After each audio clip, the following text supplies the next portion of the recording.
দর্শক, বাংলাদেশে এই প্রথমবারের মতো রাজধানীর ঐতিহাসিক উদ্যান সোহরাওয়ার্দী উদ্যানে, যেটা রেসকোর্স ময়দান নামে পরিচিত সেই রেসকোর্স ময়দানে প্রথমবারের মতো অনুষ্ঠিত হচ্ছে সিরাতুন নবী সাল্লাল্লাহু আলাইহি সাল্লাম মাহফিল, যেটা আগামীকাল দুপুর 3টায় এই মাঠে অনুষ্ঠিত হবে,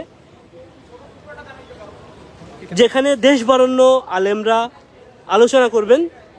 আমরা জানিয়ে দিচ্ছি, সেখানে প্রধান অতিথি হিসেবে থাকবেন আনোয়ার হোসেন তাহের আল জাবের আল মাদানী, যিনি আন্দারকিল্লা শাহী জামি মসজিদের খতিব, এবং এছাড়াও দেশ বরেণ্য অসংখ্য আলেম এখানে উপস্থিত থাকবেন। পাশাপাশি এই মাহফিলের আরও আকর্ষণ হিসেবে থাকবেন মাওলানা মুফতি আমির হামজা সাহেব, যিনি হাফেজ।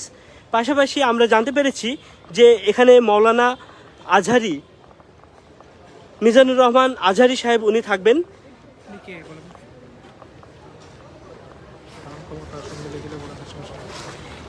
ডক্টর মিজানুর রহমান আজহারি, আপনারা জানেন, উনি গতকালকেই বাংলাদেশে এসেছেন এবং অনেকটা গোপনীয়ভাবে এসেছেন, যাতে করে মানুষজন হুড়াহুড়ি না করে, এয়ারপোর্টে ভিড় না জমান।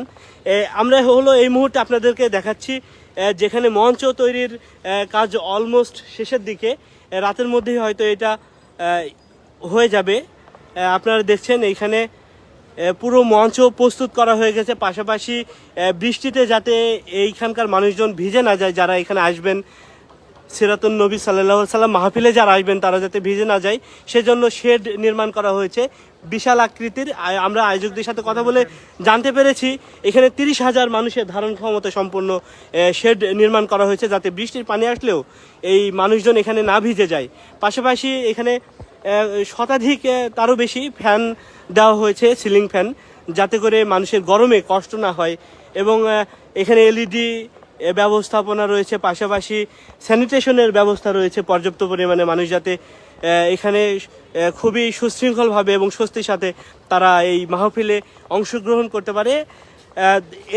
আমরা এই মুহূর্তে সোহরাওয়ার্দী উদ্যান থেকে আপনাদেরকে দেখাচ্ছি। আপনারা চারপাশটা দেখে বুঝতে পারছেন যে আসলে এখানে কি বড় ধরনের কর্মযজ্ঞ চলছে। এবং মজার ব্যাপার হচ্ছে, এইটা হচ্ছে বাংলাদেশের এই প্রথমবারের মতো কোনো মাহফিল অনুষ্ঠিত হচ্ছে এই সোহরাওয়ার্দী উদ্যানে। সোহরাওয়ার্দী উদ্যান থেকে এই ছিল সবশেষ তথ্য আপনাদেরকে জানাচ্ছি। আগামীকাল দুপুর 3টার সময় এই মাহফিল অনুষ্ঠিত হবে।